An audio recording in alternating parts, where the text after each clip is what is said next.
time for another Elsie's Little Pickles, the pickle pod for the people, reminding you all to take part in the pickle protest by leaving a pickle on the MAGA supporters' porch. Take a picture of it and send it to us at elsieslittlepickles@gmail.com.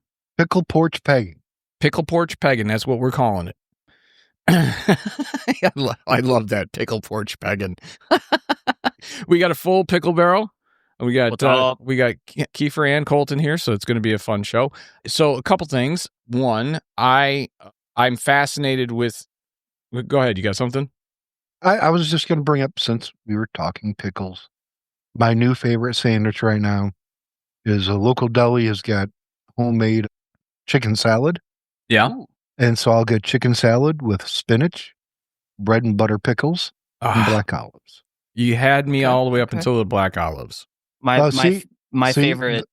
I hate olives, but the combination of the black olives with the bread and butter pickles with the chicken salad is amazing. Just works. It makes it a little salty than normal, and it just I like it. I hate black olives. The black olives on this, oh no. My favorite pickle sandwich is dill pickle and peanut butter. Oh, wait, you pregnant? It's surprisingly good. The Prego's got something going on. Back in the day, you used to do peanut butter and barbecue sauce. I did. That's vile. Come on. Yeah, no, I did. But it was because it was all we had. Like, fucking cupboard was bare, and I'm like... Nowadays, that's just called a peanut sauce. You know what it was my favorite, though, actually, was to do peanut butter with mac and cheese. Leftover old, day.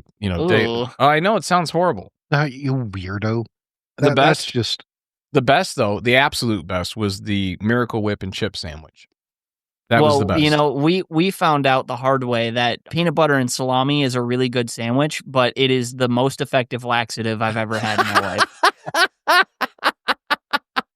Now, I'm going to have to tell you, you may think that, but in truth, the best laxative there is sugar-free wafer cookies. Well, and sugar-free gummy bears.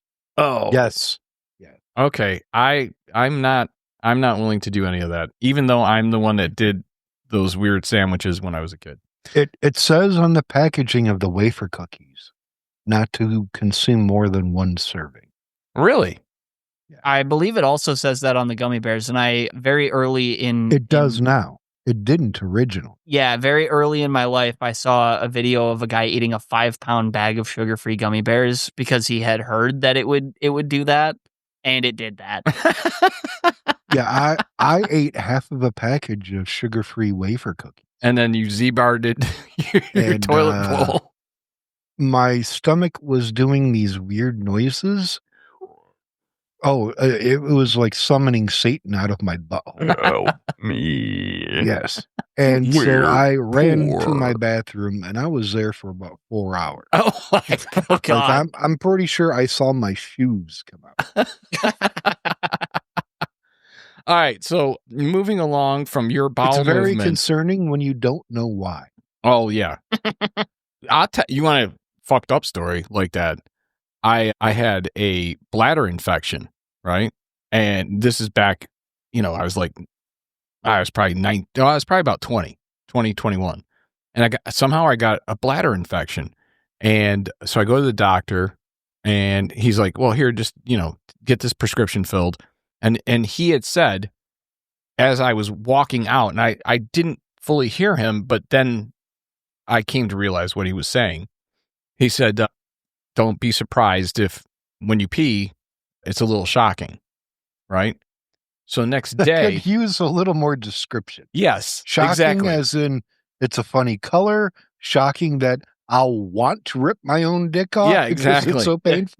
But I didn't... What do you mean by shocking? Like, I didn't fully hear it. I thought that's what he said. You know what I mean? Well, I know UTI medication turns your piss bright neon orange. Yeah, no, that wasn't the color. No. So the next day, I'm working at the gas station. I have to take a leak. I go in there, and I piss blue. I'm not joking. I mean, bright fucking blue. And I freaked the fuck out. And the girl that was working I had to call her in. I'm like, tell me that I'm seeing what I'm seeing. It's like, you pissed blue. I go, that's what I thought. All right, enough of that fun stuff. Enough of the pee pee poo poo. Yeah, exactly. A beep beep boop. Yeah, who's making a boo boo?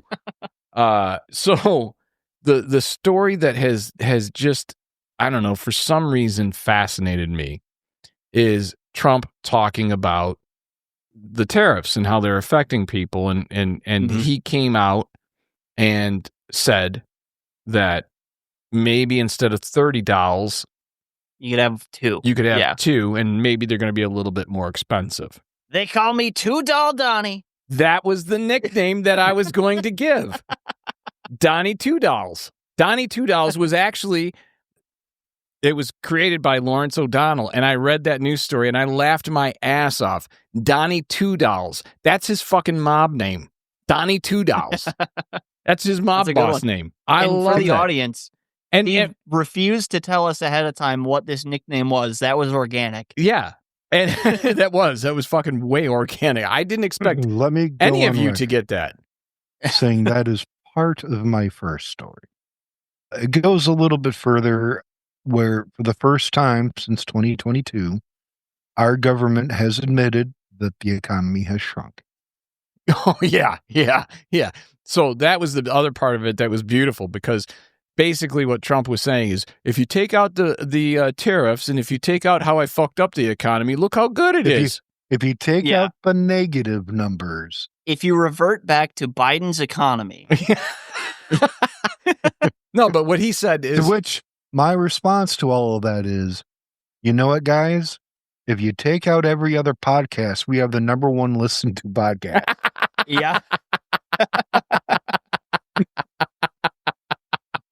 Ain't that the truth? I love that he's also blaming all of this shit on Biden. Yeah, I get a kick out of it. But, I mean, this idea... Biden's economy was not perfect. I don't want to come off as if it was. It was not perfect. But it was also... in any way. It was also handed off by Trump to him in a fucking shambles. Yeah, again, I'm not going to sit here and claim that Biden's economy was perfect. Is the I'm not going to second say time. that he was a good... I'm not going to say that he was a good steward of the economy. He wasn't. But it was night and day difference to this. Every month under Biden, the economy grew. And inflation pretty much always shrunk. Not every month, but damn near. It shrunk or stayed the same for the most part. For the most part. And I get it. People Trump is were upset. marching us headstrong into stagflation. Well, now, after that announcement, the stock market has again started a tailspin. And to the point that business owners are telling and warning shoppers that they could start seeing empty store shelves soon. Mm-hmm. Mm-hmm. Well, they're going to, because, I mean... Not just toilet paper. We're sending and receiving empty shipping containers. Yes. Because it's more important somehow to maintain the movement of the ship rather than the movement of the goods. Well, see, the problem is that I don't think they're going out empty. They're definitely coming back empty. No, we're sending empty. We're sending and receiving empty shipping containers. Which is just fucking ridiculous. So, couple things with that. There is a Australian billionaire who is buddied with Trump as well. I can't think of his name. I forgot his name and I misplaced. David Geffen? No, it's a guy I never heard of. Rupert Murdoch. No, and somebody else. But anyways, he's all about all these tariffs and everything like that, and he's all about Trump. And, it just kills me, because what they don't realize is that, or they do and they just don't give a fuck, is that 80% of the toys are made in China. Mm-hmm. Okay? And the stores right now, they're putting in their orders now for Christmas. But at the end of the day, not to kind of make a pun out of it, I mean, talk about being... Anthony Pratt? That sounds familiar. He's like worth $12 billion or something like that. Australian billionaire known for his friendship with Donny Two Dolls. Yeah. Donnie Two Dolls. That was Lawrence O'Donnell originally, and Colton, you fucking just blew my mind by coming up with that on your own. So I know this sounds cheesy, but I mean, what this boils down to is between these two idiots, talk about Christmas being more about scrimping on the Barbie than anything else. If they think that the best way to make the stand against the world is not having toys on the shelf at Christmas, to be fair, I am opposed to the consumerism of literally every holiday, but especially Christmas. Same here. It's one of the things that I think is absolutely ridiculous about the American system, and it's not that it's bad to give a gift on Christmas. That's not the problem. It's the consumerism. All right. Right? So my policy has always been, but that's still not freedom. you give the kids the gifts. Yeah. You don't have to give all the adults gifts because they're adults and they can buy whatever the fuck they want. Why are you wasting all your money so you can buy something that they're just going to ask for a fucking receipt for in the first place? Right. Just spoil the kids. It's fine. Spoil the kids. And now we won't even be able to do that. So when that does take effect, all right, not only are we going to see shipping affected, you're going to, and through shipping, you're going to see the supply chain fucked up. You're literally taking away the opportunity for these businesses, whether that's Target, Walmart, toy stores, whatever, to make money. Well, yeah, I mean, your Barbie is going to be $200 and you're going to have to buy it in an alley. Right. And that's kind of what I'm saying is like, there's a reason they call Black Friday. It's because that's the day that gets them out of the red and into the black on the ledger. Mm-hmm. So this I don't understand how long he thinks he can do this, because the effects of what he does today will not be fully felt until December, January, February, March. Guess what? Now we're creeping into 2026 elections. We're creeping into the midterms. Yeah. He is, and people are going to remember, man, they're not going to be horrible Christmas, because they're not going to be able to forget, because it will continue, because he keeps making these bad choices, and the length of the tail on these choices is what he is not taking into consideration. Or if he is, I don't know why he would still make these decisions in this way. Mm-hmm. And what the fuck is going to happen when, look, I remember, like, every year there's always the hot toy, right? Yeah. So the one of the hottest toys, and I don't even remember how long ago this was, but it was Tickle Me Elmo. And yeah. And trying to get a Tickle Me Elmo, I mean, you want to talk about near impossible. And people were ready to fucking stab you in the toy aisle for it. And I'm sure especially on Black Friday. Cabbage Patch Kids were the same thing in the 80s. Yep. Yeah. You know, certain Star Wars toys during the 80s, same type of thing. So we have, I feel like my generation, it was like a Razor scooter. Yeah. You know, like a Bakugan. Those were really hot when I was like 7. Right. But getting even those things at that time it was very difficult to get a lot of the difficult but doable. It was doable, but you were going to a bunch of different stores and you weren't always successful either. There were some times where it was like, you're just not fucking getting it. Sorry, kid. You know, but that's what the joy of being a parent is finding that toy that the kid, even if there's no other toys that kid gets, that one toy that you know is like, that's the one that they want more than anything else. I mean, parents go through hell to get that one toy, and they're just not going to be there. You know what I mean? And I think that when Christmas comes and a lot of kids are crying because they didn't get that one toy, forget 30 Barbie dolls, forget 2 Barbie dolls. How about that one Barbie that they really, really wanted? How about that one, star or action figure or Marvel figure that they really, really wanted? You know what I mean? Like, there's going to be a lot of fucking disappointed children. I couldn't get you Barbie, but I got you Marnie. Yeah. I know for me as a kid, often it was Nerf guns because I Right. just really enjoyed Nerf guns, right? No, you were insane with fucking Nerf guns. I was He worried really about you. enjoyed is an understatement, but yeah. Yeah, I was But worried. my point being, like, if I was never the kid to like throw a fit No, because I you were didn't actually, and in fact, there were some times where I told you, hey, the order didn't come in on time. Sorry, but it's coming. And even at You know 7, what? 8 years old, you were like, as long as it's on its way, I'm fine. I don't have to have it today. Like, you were a very Remember my mature, favorite But young, not every kid is like that. no. I remember my favorite gift that I got Colton for Christmas. What was that? Was it? I remember the RC car specifically. Was it that? No. It was actually the Hulk hands. Oh, yes. Yes. Oh, he fucking, I got hit in the nuts so many times. Yes, I remember. That's why you got them for me, isn't it? I remember standing at Auntie's counter. You were telling me about when you got a snippy snipped and that it wasn't so bad. And little Colton ran up. Look, Dad. Boom. Right in the Doubled me over. balls. Doubled me right the fuck over.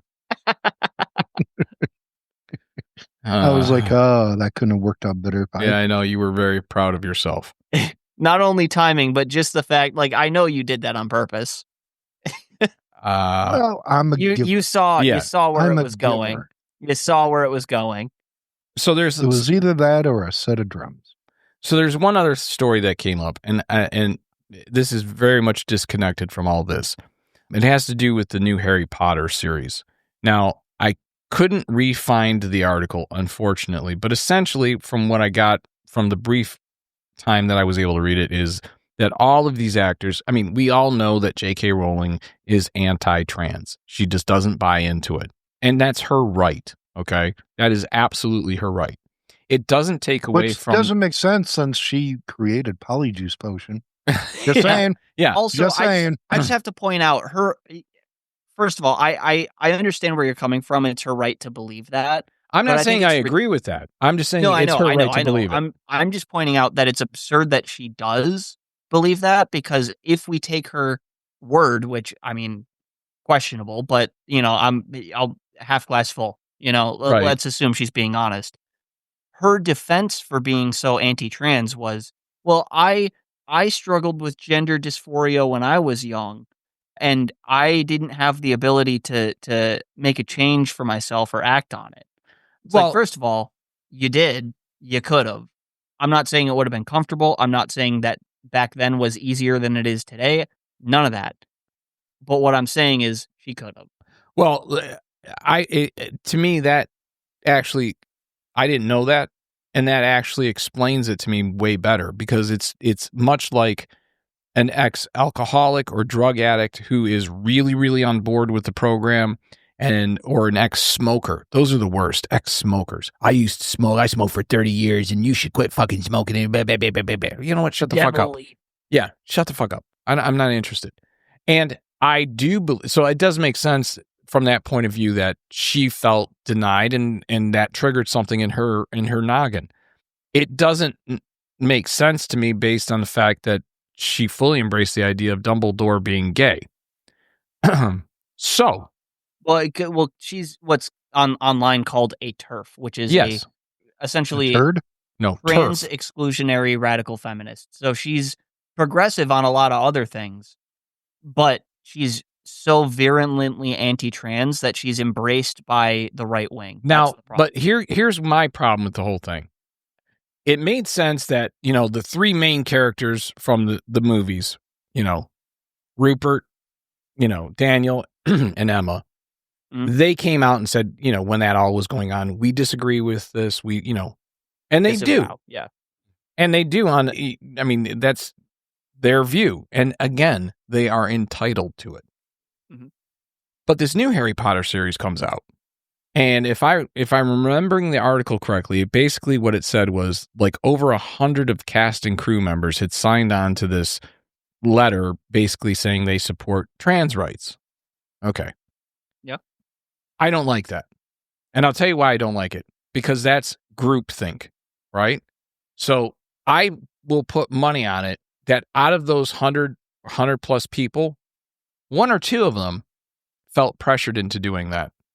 And that's why I don't like it. Okay? I don't think it's right. I just don't think that it's right that you pressure people to conform to an opinion. Your opinion should be your opinion, regardless. I think people are more progressive than you give them credit for. That may be true. First thing, and you're also talking about actors and actresses and other creative types, whether that's sound designers or, I've been around them all. I know exactly where you're going with this. They're all probably on board with this, but I guarantee you, even if it's one or not, even if one or two are not, they didn't have to sign it. No, but there's that pressure. This is a big project. It's being brought by HBO. I'm not saying that there isn't social pressure. That's my point. Is they're being socially pressured into signing this. Everyone's signing it. You need to sign it next. What's wrong with social pressure? Hold up. For the record, there is no. They have to sign anything. I just asked AI, and it said that is completely untrue. Some cast members, though, and it gave a list of a few, have publicly supported trans rights and signed an open letter, but none of them have been forced to sign anything. Well, that's good. On top of that, that's good, because what bothered me, and again, I didn't have the opportunity to finish. It's the forcing that you have an issue. Yes, whether that's by peer pressure or anything else. Because, yes, you can say, what's the matter with the little social pressure? Well, that's peer pressure. And you know what the fuck is the matter with peer pressure? It's not always for a good reason. And so, therefore, my logic is peer pressure under any circumstance is a bad idea. And it taints the idea of what you're trying to do in the first place. I disagree on the basis of social pressure is a tool. Okay, so yes, you're right. It can be used for bad things, right? I'm not saying that that's incorrect. It can be used for bad things. But what I am saying is when you're talking about something as benign as saying, yes, we support trans rights, we support human rights, we support, XYZ, LGBTQ rights, on down the line. That's such a benign thing to say that we support and we encourage you to support as well. Okay, but my question on that, and I'm sorry to interrupt you, but I have to on this one. My question on that is, what the fuck does it matter? This should not even have been brought up. I get it. It had the ability to be brought up because of J.K. Rowling's past on this and present and probably the future. I can give you an answer. I can give you a direct answer why. This cast should be able to come out on their own individually, but sure. I have an answer though, and it's marketability, because most people are more progressive than you would think. Most people either support trans rights or simply just want people to exist and don't really care. All right. So if I put together a series, TV series like this one, or if I do a movie, all right, and it has nothing to do with J.K. Rowling, do I have the same right to encourage people to sign on to this? I mean, I guess. My point is J.K. Rowling's anti-trans attitude is not marketable.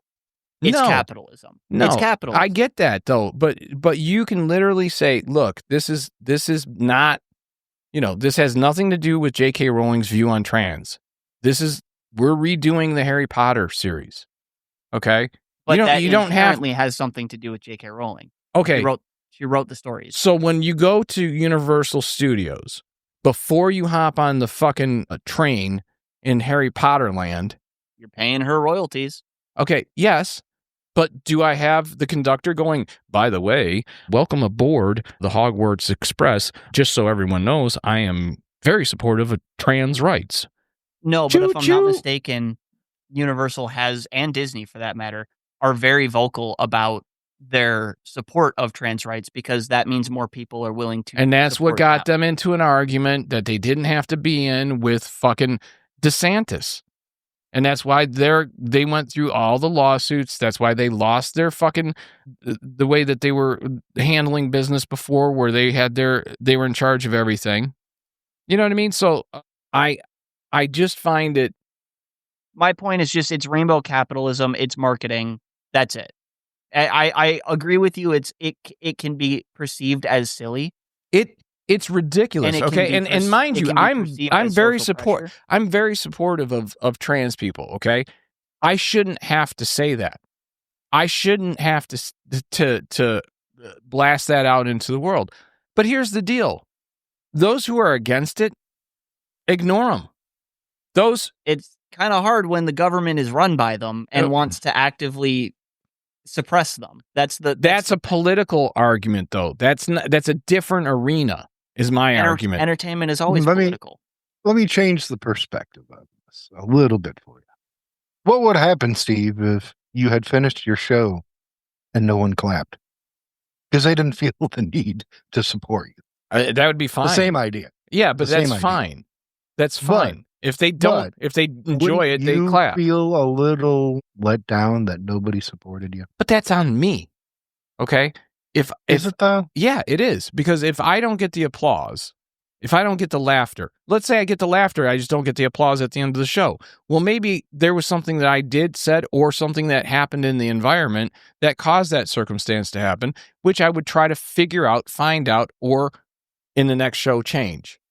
So I literally just, and again, the amount of trans people that exist in the United States comparatively to the population is very, very small. And anyone who has a problem with trans people, quite frankly, you need to find something else to fucking focus on. They're right, not but first hurting they came you. for the communists, and I wasn't a communist. No, so that's that you can't use that argument here. I don't think you yes, can. I can. All right. Yeah, you can. Fair enough. I'll let that argument. But I still think it's like the idea of acknowledging the people who are vocal against it. That's what gives it fuel.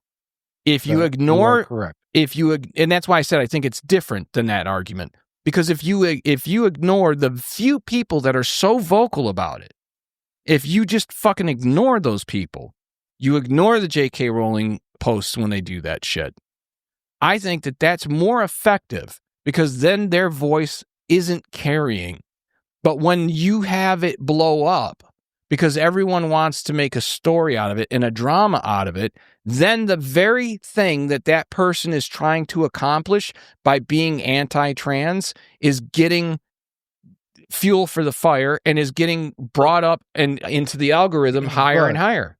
But again, it's basically a freedom of speech, but that is not a freedom from consequence. Exactly. That's my point. That's exactly my point. One thing that I just have to point out, I appreciate where you're coming from, and I do recognize that generally speaking, you're right. It's bully logic, right? So it's if you don't react to the bully, eventually they will get bored and move on. Right. I understand that, but that's not the world we live in anymore.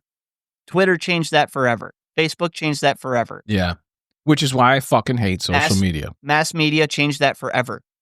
Yeah. There will always be an audience, regardless if there's antagonism, regardless if we're fanning the flames, there will always be an audience for that. And that's the problem. And that's the shame. That's the unfortunate part about social media. It's self-propagating. Is that we do look for like-minded or at least a thumbs up. Yeah. Yeah, because it releases dopamine. And it's a shitty thing to have to do. By the way, please like us on Twitter and on Facebook. But the last thing I'll say on it is it's self-propagating at this point. There is no more just ignore it. No, but like I said, it just bothered me because I am a fan of the work. Okay, I think you can be a fan of somebody's work and hate their opinion. You know. Like, I mean, Salvador Dali is a great artist, but he was kind of a fascist. Yeah, I really like the Facebook meme that says, it's 2024. I read this in 2024. It's 2024, and I'm realizing that half of my Facebook friends, I wouldn't want them to know where Anne Frank lived either. Yeah, exactly. And it's, I guess maybe that's kind of the underlying thing that I'm annoyed with. It's one thing that they did that, and I get your point, and I think you're probably right. It's marketing, and it's a way. It's just rainbow capitalism. Yeah, that's it. And I think that's probably a very accurate description of it. And again, I at first I resisted, but I do understand. First they came for them, and I get that. Mm-hmm. But really, at the end of the fucking day, at least my opinion is, I don't care how you identify. It makes no difference in my life whatsoever. And that's my biggest problem here is I don't understand why they give a fuck. I really don't understand why anyone gives a fuck if somebody is trans. And you're right. But unfortunately, there are people that do. And because of that, and I don't know if you know this, but J.K. Rowling is a massive political figure in the UK. I did not know that. Yeah. She's a massive political figure. As far as, is she literally just because she's anti-trans. That's it. Literally, that's it. So, I mean, again. So, because of that, her entertainment is inherently political, as is all entertainment to some degree. So, all right, let me ask you this. Is it a trans if you don't recognize that it's a trans? Because you know what? There are some beautiful trans women. And you wouldn't know. The question, you wouldn't fucking know. It doesn't matter. Like, no, it does matter in this sense. It matters in this sense. If you don't recognize it, what you're talking how can you be upset? How can you be upset about it? What you're talking about is the concept of passing, right? So maybe that's why they're so upset. No, that's actually not what I'm talking about. I'm talking about it. Crush is a trans, and now they feel weird about it. Yeah, it could be. What I'm actually saying is not to say that there's not a lot of them that don't pass. Okay, mm-hmm. But my argument is if they do pass, you're anti-trans, and you go to get a mortgage, and the person who handles your mortgage or your bank teller or whoever the fuck it is, you have no idea that they're trans. They're passing. Right. I mean, it literally makes no difference to your life. It makes no difference to your life. But if you recognize that they're trans, it also makes no difference to your life. It also makes no difference to your life. But all of a sudden in your head, it's ruined your fucking day. Oh my God. We had a family member. We live in a culture of outrage. We had a family member. There's a grocery store right by their house. They went to it, and the only lane that was open was obviously not passing, and kind of I've seen this one. Barely, possibly non-binary. No. Like no, it definitively you just called this one. Well, this person. They're not putting a lot of effort into it. Okay. Cool it with the microaggressions there, Steve. Yeah. But seriously, I get it. Maybe it's, this is Temu availability as far as finances, but really there's not much effort put in. I mean, it also possible they're doing bathtub estrogen or yeah. I don't know what the deal is, but it clearly is a trans person. And like I said, a little bit rough on the eyeballs. This family member was like, I don't know if I can even go there again. How could they dare hire this person? I don't want to be around that person. And I had to say, how does that affect your day? Did your groceries get checked out? Did you pay the bill and then put them in your car and then bring them into your house? What part of that was affected so much that it ruined your grocery shopping experience, aside from the fact that you actually had to interact with this person? Which, quite frankly, we've all seen the chubby little basement dwelling, living at home in 35, 40-year-old man. What are you trying to say? Not you. We call those neckbeards. Okay. We've all seen the neckbeards. They work too. So I went to a restaurant. I'm not joking. I went to a restaurant yesterday for lunch, and this dude comes out, and he's not trans. He's not gay. He's not bi. He's not straight from what you can tell. Right. But he's this pudgy little doughy fucking weird looking person. I was more intimidated by him than I was. A neck beard? Yeah, he had the neck beard. Well, he had a full beard actually. But everything about this guy was creepy. Like everything about this guy was creepy. Mhm. So much so, I was a little bit worried about my special sauce. That's how fucking creepy this guy was. Okay? It didn't ruin my day. And by the time I had pulled out of the parking lot, I was over it. But for that period of time, this little creepy motherfucker kind of got in my head because I'm looking at him and he's just got that weird, he's just smarmy. Like everything. Nothing better than dipping your nuts in the pasta salad at Kroger. But that's kind of my point is like, I would much rather deal with the trans person at the checkout at the grocery store than have 20, 30 seconds with this motherfucker across the counter from me. And you know what's horrible? That person, like that stereotype, I don't want to speak for that specific person because obviously you never know. But that stereotype of person also thinks that the government should have state mandated girlfriends. Yeah. Let me tell you, this guy was definitively a candidate for that opinion.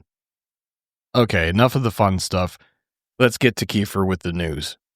We've been doing the news, bitches. No, I didn't properly introduce you, so this is your segment.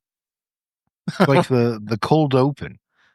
Yeah. Well, allow me to inform you that Putin is stockpiling tanks on the border of a NATO country. Really? Would that be Poland? No. You would think. I heard the worst dad joke. Two fish are in the tank. One looks at the other and goes, how do you think we drive this thing? With Russians, with the Russians stockpiling tanks, I saw a report that Russia cannot sustain military presence through like the middle of 2026 because of how economically devastated they've been by their own war. Well, the other aspect of it, and I don't know how this is going to work out. I don't think it's going to work out to the U.S.'s benefit, but the deal between Putin and Ukraine, Zelensky, the upside to it, and again, even a broken clock is right twice a day, so we have to give credit where credit is due. What that signals to Russia is that now America has a vested business interest, of financial interest in Ukraine being free and not taken over by Russia. That's the only thing that I can see is a true positive in that deal. Okay. And if that's the only true positive, I think it's worth it. If it puts Russia on notice that, okay, wait a minute, hold up. We've got to rethink what we're doing and how we're doing it. Maybe we do need to step up to the negotiations. Maybe we're already running thin on military supplies. We have been since day 2, essentially. So I do think that could be a positive. And if that turns out to be the case, then I'm willing to give Trump credit for it. The overall deal, the best I understand it, is it's not necessarily wonderful for the U.S. I mean, it's decent, but it's not incredible. But it's also not good for Ukraine because they happen to hit the lottery, sure, with being arable land with a ton of natural resources, but it's a small country, man. That's what I'm saying. Like, at the end of the day, I don't think it's really good for either side unless what this treaty or with this agreement signals to Putin is, okay, I gotta reevaluate the direction I'm going here. Otherwise, I'm doing war with a U.S. ally. Right. And which they already were, but like more so, like an economic ally, which is worse than just an ally in name. Right. And that's the thing is that I think that Putin, if he doesn't understand anything else, he understands that Trump is very transactional and will do whatever it takes to protect his investment. You know, even though it's not his investment, it's the United States that's making the investment. Trump sees that as, well, he just sees it as if it's his money. Like he thinks, you know, that he's king. Well, he's president. Yeah, so he thinks he's king. The U.S.'s purse is his purse. Exactly. And I think that in and of itself, along with the fact... He committed suicide by stabbing himself 35 times. Yeah. I guess my point is that I don't doubt that he's stockpiling equipment and armaments near NATO countries, but I think that's kind of the last hurrah for him. It's kind of the Yeah, I also didn't get an answer. What country is it? That's where I was going to go next. They're on the border of Finland. Oh, fuck. Yep. Good luck. Well, Finland and Russia have been fighting since they were essentially countries at all. So since they were little boys. the Finns literally allied with the Nazis just because they didn't want to fuck with Russia. Yeah, they didn't want to be they wanted to fuck up Russia. That's literally the only reason. And then they were like, "Wait a minute. Germany's worse right now." Yeah. So maybe we just back out. Yeah, we flipped we called the wrong side of the Kool-Aid coin. Man going out. Yeah.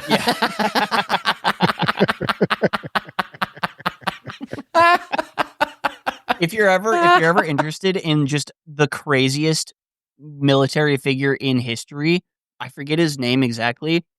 He was something. I think he was referred to by the Russians as like the White Death. He was a Finnish farm boy. Oh, I know this story. Yeah, when World War II kind of started, or like when it was like he was the sniper, up, right? The sniper dude. He was a sniper, but he didn't use a fucking scope. No, because it would reflect. He would pack his mouth with snow so that his breath wouldn't fog up and give away his position. He was just like a good hunter in Finland and ended up in the military. Yeah, and I think he had something crazy. I forget the exact number, and I don't want to be wrong, but if I'm not mistaken, it was something in the neighborhood of like 120 confirmed kills. I think it was actually higher than that. I believe it very well could have been. But Simu is his name. What is his name? Simo. Ah, Simo. Yep. Yeah, I mean, like the whole story is crazy, but like getting back to the current day, I do think that that's more kind of peacocking, and Simo. I wouldn't even be surprised if those tanks that are there are inflatables. Could be. You know what I mean? I mean, that's been a tactic basically since tanks existed. Exactly. It's been a tactic forever, and it would not surprise me at all if those were all inflatables. All right. And considering how much the Ukraine-Russia war is mirroring World War I, that might actually be what it is. Yeah, it might track. All right, next story. December 22nd, 1939, he already had 138 sniper kills in 22 days. There you go. By January 26, 1940, he had 199. I was going to say, I thought it was over 200. By February of 17th, 1940, he had 219. By March, less than a month later, one day after he was wounded, he had a total of 259 sniper kills. There you go. And didn't he, he got wounded? I think he lost his eye, didn't he? He got wounded like 3 times. Yeah, and still kept going back for more. He's like, no, He said no. Yeah, it's personal. Fuck these Russians. or he was a serial killer. One of the two. When he was wounded, it was because he actually got shot in the face, and he went back out. Yeah, that's a motherfucker that they don't make him like that anymore. I don't want to divert again. 96. Yeah, I don't want to divert again, but that also reminds me of Wojtek, the bear that a Polish army division in World War II, I think, raised as from a cub, and this bear would slam beers and smoke cigarettes while also carrying ammo crates. Bear. Really? His bear. Would literally carry ammo crates to the front lines and shit. He would carry full an entire rocket over his shoulder and drop it off for the soldiers. Don't drop it too hard.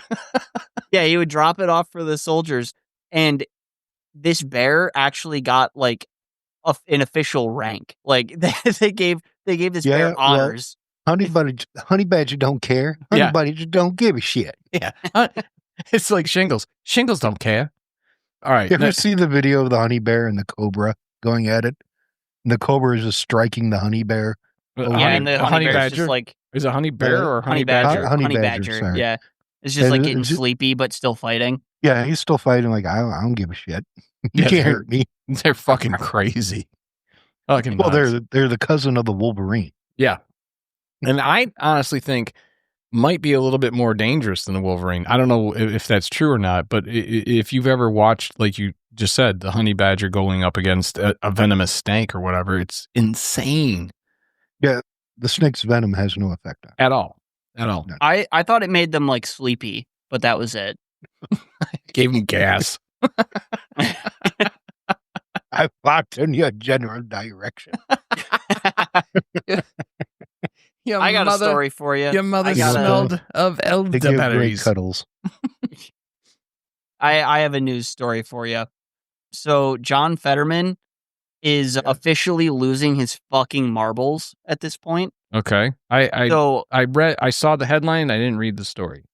Yeah, so basically, from what I gather, there was a recent expose, like within the last couple of days, that said after his stroke, even his doctor noted how like aggressive and reactionary he got, which explains his he's always been pro-Israel and anti-Palestine, not anti-Hamas specifically, anti-Palestine, right? Okay.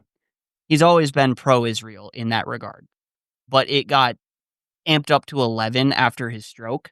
He also suffers from multiple mental illnesses, from what I gather, and has, in the past 6 months or so, just gotten off his meds entirely because who needs those? And then on top of that, he's also getting really angry with all of his staffers, especially if they speak up on any of his bullshit.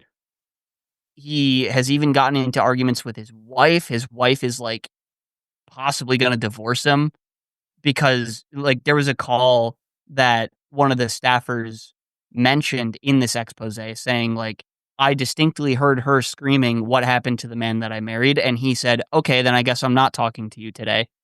Yeah, that's a shame. Now, do they think also, that that's all super erratic driving? Like he scared a staffer half to death because he was driving like 95 in a 60 or something like that, and swerving and like reading a full news story while driving, not at a stoplight, while driving, reading a full news story. So they were just basically riding with me. Yeah. Yeah, until you've driven with Keith. Yeah, so it's official. The leftists are once again vindicated in saying that John Fetterman has lost his fucking mind. And do they think though that is fallout from the stroke, or do they think that that's partially? Yeah. Okay. And I think that's a valid question. You know what I mean? Because at that point, I mean, just well, I mean that if it alters becomes your brain, that changes your brain permanently. Like even if it's even if it's minor, even if it's a minor stroke, it can change your entire personality. Yeah, it has a lasting, permanent effect on your brain. No, and I know that, but I'm wondering if they're blaming it on that, or if it's just when you're in Congress, it makes you fucking nuts. Well, it's the stroke, it's the stress, it's the meds that he's not taking, it's the mental illnesses that he had before the stroke that he still has and is not taking his meds for. It's all of it. Yeah, that's a shame. He's well, hell, they blamed syphilis for the whole Hitler thing. Really? Yeah, you never heard that? No, I never heard that. Yeah, the story was he had syphilis and went crazy. Again, I'm sure. I mean, for as much of a clean freak as Hitler supposedly was, I don't think that he was out there slinging cock like that. I'm gonna be honest. Hey, my name is my name is Adolf, and I am here to sling cock and take names. No. He wouldn't call it. He would call it pinning the Medal of Crown on. I'm going to pin you. That reminds me of another news story real quick. Sorry. Apparently, the leftists are also right that Elon, while having as many kids as he has, can officially be called a virgin. His cock doesn't work. Really? How's that? He does selective IVF. Yeah, that is also the right wants IVF to be illegalized for some reason. The right might want it illegal, but Trump is all behind it. Yeah, so that won't happen. No other president has knocked up so many women. Yeah, exactly. So yeah, Elon is both the father of 13 possibly 14 or more children, Yeah, and the rumor is also a 22. turbo virgin. Wow. Yeah, the rumor is 22 children. I would say that's probably more accurate. All right, moving on. I got 2 more news stories for you. Perfect. One, I'll save the big one for the last. Well, I don't know if it's that big, actually. That's Save what the she bigger said. one. Whichever one is more bigly. I'll go with this one first. For the last 3 days, students in a Kentucky high school, have walked out because their principal hadn't been removed from his position yet. Their principal, it came out, was sharing text messages with a now convicted sex predator who had a relationship with one of the girls he coached. But the principal was exchanging messages such as who among the students would just get a sex toy or get smashed. Oh, And Well, I'm with smashed the as in students fuck. on this Yeah, one. I Keep gotta be walking honest out with- until he's fired. yeah, I got to be honest with you. I'm kind of on the student side. So just today, apparently, they announced that he has been let go. Well, fucking good. But it's been Good. all over the news. But Took a this little brought too up long, but good. this brought up a question in my head, which is, of course, as always, age of consent. How in a lot of conservative states that age has been rolled back. It's And true. they have some funny laws even there. Which is, Because that's so weird. they have because Romeo and Juliet laws, but some of those Romeo and Juliet laws are a little like some of them where either way can be up to 15 years apart. Wow, that's a bit much. If Yes. if I'm not mistaken, in Michigan, it's only a grace period of like 3 years. Yes. However, do you know which state has the loosest Kentucky, isn't it? law? No. It's Mississippi? actually shocking. Alabama? No. Hawaii. In Well, you can't get Hawaii, away. That's why. The, Quick, swim for it. the age of consent is technically 16, but the person can be as young as 14 as long as the individual is not more than 5 years older or younger. Wow. Or younger. Within 5 years. Okay, that Think about needs that. to change. All right. Think about So that. a 14-year-old and a 9-year-old is technically legal, is what you're saying? Seems That's that the way. it's worded. Well, I wonder. And, I wonder if that's. I don't like that. Yeah, I wonder if it's if there's more to that. That maybe it's only forward, not back. I don't know. I don't know. I don't know. I mean, just even going still, by- 14 that's Well, no, it actually in this little subsection says older. So It says okay. what? I mean, it's still Yeah. kind of Older? it still needs Okay. to be changed because Older. 14 and 19 that's It's a predatory. big. Well, that's a big difference. You know what I mean? That's you figure, predatory at that well, point. hold on. Okay, so the let's old say. lady is 5 years younger than me. Yeah, but, Yeah, I but mean, you're both adults. Yeah. So let's back up for a Though, second there. Are we? Let's back up for a second there. It is. Let's see. 9th grade high school. Most high schools, I think, start 9th grade at this point. Yes. Yeah, mine was weird. It started at 10, but Okay. most are starting at 9. Mine did. I think yours did too, right, Keith? Yes. Okay. So it is possible, depending on what your birthday is, or if Yes. you were held back a year, to be a senior and dating a freshman. And I don't have a problem with I don't have a huge problem with that. I still think that the gap between a freshman and a senior is a very large chasm. I would say that really you could go sophomore to senior. Yeah, sophomore to senior, I can see. I mean, I would be a little bit of a hypocrite. It's if still I a said little not bit because I dated a sophomore when I was a senior, but So did I. sophomore and freshman that's leaning predatory to me. And then once the senior is a legal adult and the freshman turns 14, that's weird.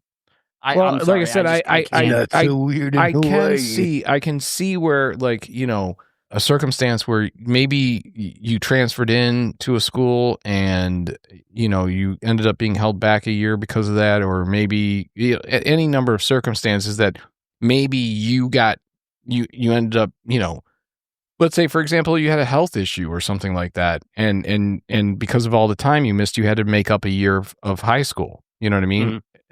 You're still emotionally high school as a senior, you know? So I think that that's kind of something that maybe... Speak for yourself. I couldn't wait to be done with that shit. No, I know, but... I was like, I want to be a man. Yeah. and then you were like, oh shit, that means I got to get a job? Fuck this. I want to go back Yeah. and do it all over. That was our fucking... I believe that was our fucking senior theme song. You're seeing, yeah. How did you remember that it was? Because I just remember weird shit. God damn, you are weird. All right, last news story, and let's wrap the shit Last up. news story. Trump orders through an executive order the Corporation for Public Broadcasting and federal funding for the NPR and PBS. Yeah, I saw that story. Yep. I don't think that that's gonna. I don't think that that's gonna hold. I don't think it's gonna fly because they're already saying no. Yeah, and I think that the lawsuit is going to be a no. In fact, there was a judge that today said that the executive order that he was using to go against all the law firms is a no. So I would like to also point out a budgetary, like strictly monetary point on this. So NPR gets less, I forget the exact number, but less than $10 million a year for operation, which is a fart in the wind for the federal government. yeah, that's not even. And PBS gets, I think, like 80 something million, which isn't nothing, but it's still nothing to the federal government of the United Well, you do have to look at it Trump as spends that in a weekend golfing. Trump really wants his birthday military parade, which is going to cost an estimated $92 million. Oh, I wonder what he's cutting. Yeah, for one day. I wonder what he's cutting NPR and PBS for. Yeah. So I this was one of the things with that military parade, not to get off the NPR PBS thing, but I don't think that that's going to fly in court. And now you're starting to see, I think, the judicial system start to have a bit more of a spine with some of this shit. It'll be interesting to see how this playground, you know, bully gets put into place, or if he gets put into place. But I don't think he's going to continuously be able to pull the executive orders like he is without being... I'm asking right now, officially, if Trump does a military parade for his birthday, I want every major news source to not cover it. I would say the exact same thing. If the fake media don't show up. If the fake media has any balls, they will go blackout. I can only hope, at least. But I think that I think in some ways that's this is the best way to deal with that type of stuff, you know, and not to go back. If it happens, they're going to cover it. Well, not to go back to the trans aspect that we were talking about earlier, but I think that like I said, it doesn't affect you. Trump affects you, but he's also the playground bully, and in many instances we have to ignore him. MSNBC and CNN instead re-air the court case. Oh, where he was convicted of 34 felonies? Yes. That would be sweet. Replay that the day length news coverage. That would be, it was kind of like when they got rid of in Detroit, they got rid of that one rock station, and they did it by playing for an entire week Garth Brooks' Friends in Low Places on repeat for like wasn't that 89X? 89X, yeah. And they went country. And I don't live there, and I didn't live there at this time, but even I heard about it. Yeah, it was a pretty amazing stunt. But what they did was they played for an entire week straight, maybe longer. I think it was a week. Friends in Low Places, as a way to make sure that anyone who ever would listen to 89X or whatever the fucking station was would not be listening anymore. And I thought that was actually a pretty impressive way to get rid of your audience and find a new audience. I'm gonna just put a pin in it with this. For our listeners, pass this along. If it doesn't affect you, don't be concerned about it. You shouldn't be worried about whether or not somebody is trans or they're not trans, whether they're gay or whether they're straight, whether they're married or whether they're single, what kind of sex they want to have or don't want to have, whether it's a married couple. The only people's crotches that matter are yours. The ones that you're going to see. Right. Which is yours and your significant other. Exactly. It is time to fucking mind your own goddamn business. And with that, that's another. Here is Garth Brooks with Friends and Lube.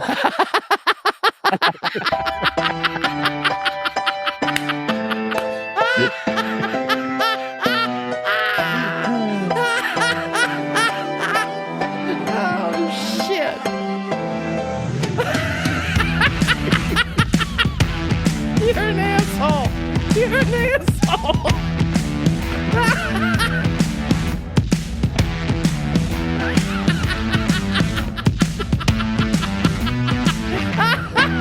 Oh, God damn.